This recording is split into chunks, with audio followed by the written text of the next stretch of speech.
Alors, quand on pense aux finances de l'État, les premiers mots qui viennent à l'esprit, c'est souvent impôts, budget, dette, n'est-ce pas? Mais vous savez, en coulisses, il y a un acteur essentiel, mais vraiment méconnu, qui tire les ficelles pour que toute la machine fonctionne. La question est finalement assez simple, mais elle est cruciale. Quand un pays, disons la France, doit aller chercher des milliards d'euros sur les marchés financiers, eh bien, qui s'en occupe concrètement? Qui va négocier? Qui organise tout ça? Qui s'assure que l'État ait toujours de l'argent pour fonctionner? Eh bien, cette réponse, elle tient en 3 lettres. AFT, l'Agence France Trésor. C'est elle le personnage principal, et plutôt discret, de notre décryptage d'aujourd'hui. Alors, au programme pour comprendre tout ça, on va d'abord voir qui est ce fameux gestionnaire. Ensuite, on plongera dans sa mission, qui est, on va le voir, absolument cruciale. Après ça, on parlera de son outil principal, les OAT. Puis on verra l'impact concret pour l'État, mais aussi pour les citoyens, et on terminera sur son rôle de pilier de la confiance. Première partie, le gestionnaire discret de l'État. Alors, entrons dans le vif du sujet. Alors, qu'est-ce que c'est l'Agence France Trésor? Officiellement, c'est un service qui a été créé en 2001 et qui est rattaché directement au ministère de l'Économie et des Finances. Sa mission est double en fait. D'un côté, gérer la dette de l'État français et de l'autre, gérer sa trésorerie, c'est-à-dire l'argent au jour le jour. Pour faire simple, il faut voir l'AFT comme le grand directeur financier de la France. Mais attention, il y a une nuance vraiment importante ici. L'AFT ne décide pas des dépenses. Ce n'est pas elle qui choisit de construire une route ou d'augmenter les impôts, non. Son rôle, c'est d'exécuter. C'est d'aller trouver sur les marchés l'argent dont l'État a besoin et bien sûr de le trouver au meilleur prix possible. Deuxième point, sa mission, financer la France. Et là, on peut se demander, mais pourquoi est-ce que c'est un besoin permanent en fait? Qu'en gros, chaque année, l'État a besoin de cash pour 3 grandes raisons. La première, c'est pour combler ce qu'on appelle le déficit budgétaire. C'est simple, quand on dépense plus qu'on ne gagne en recettes. La deuxième raison, c'est qu'il faut rembourser les anciennes dettes qui arrivent à la fin de leur contrat en quelque sorte. Et enfin, troisièmement, il y a la gestion de la trésorerie au quotidien. Et oui, il faut bien payer les salaires des fonctionnaires ou les prestations sociales. Donc, l'objectif ultime, c'est quoi? C'est de s'assurer que l'État puisse toujours trouver de l'argent. De manière stable et bien sûr au meilleur coût possible. Il faut bien comprendre qu'une toute petite variation du taux d'intérêt, même un minuscule pourcentage, ça peut se traduire par des milliards, oui, des milliards d'euros en plus ou en moins à payer pour le pays. Troisième partie, l'outil principal, les OAT. Alors pour faire tout ça, pour aller chercher cet argent, l'AFT a un outil fétiche, un outil principal. On les appelle les obligations assimilables du Trésor. Mais tout le monde les connaît sous leur petit nom, les OAT. Une OAT, qu'est-ce que c'est que cette bête-là? Eh bien, derrière cet acronyme un peu technique, le concept est d'une simplicité enfantine. Vraiment.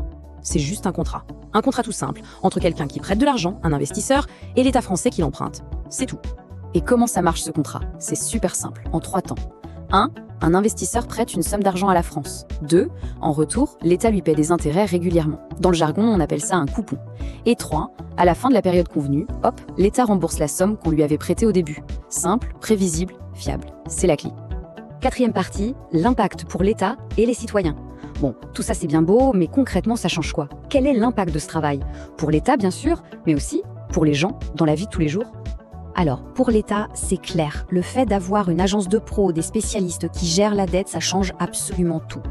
Et attention, on ne parle pas de faire des économies de bout de chandelle. Les avantages, ils sont énormes. D'abord, le professionnalisme. Ça veut dire obtenir de bien meilleures conditions pour emprunter et donc économiser des milliards. Ensuite, il y a la gestion des risques.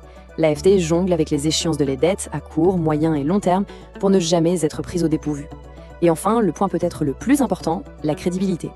Une gestion sérieuse, ça rassure les investisseurs, ça renforce leur confiance dans la signature France. Ok, ça c'est pour l'État, mais pour le commun des mortels, en quoi est-ce que cette grande mécanique financière a un impact dans la vie de tous les jours? L'impact est bien plus réel qu'on l'imagine, même s'il est souvent indirect. Premier point, les services publics. C'est simple. Si l'État dépense moins en intérêts pour sa dette, eh bien, ça laisse plus d'argent pour les écoles, les hôpitaux, les routes. Deuxième point, les taux d'intérêt. Les taux auxquels la France emprunte, c'est une sorte de thermomètre pour toute l'économie.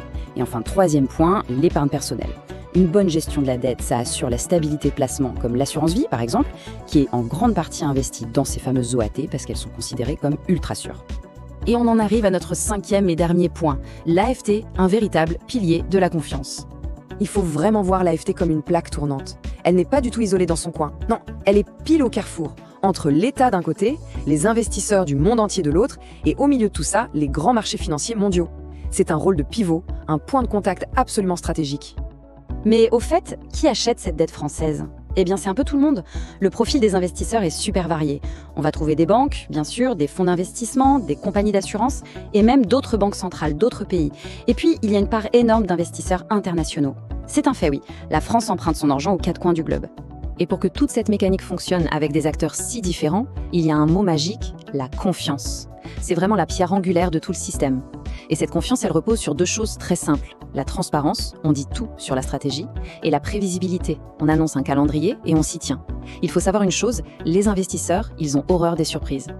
Pour conclure, je crois que cette citation résume tout à la perfection. L'Agence France Trésor, c'est un rouage discret mais fondamental de la vie économique française. Voilà, elle n'est jamais sur le devant de la scène, pas sous les projecteurs. Mais sans elle, soyons clairs, le financement de l'État et donc la stabilité de notre économie serait bien plus compliqué. C'est vraiment l'acteur de l'ombre par excellence, mais un acteur au service de l'intérêt général.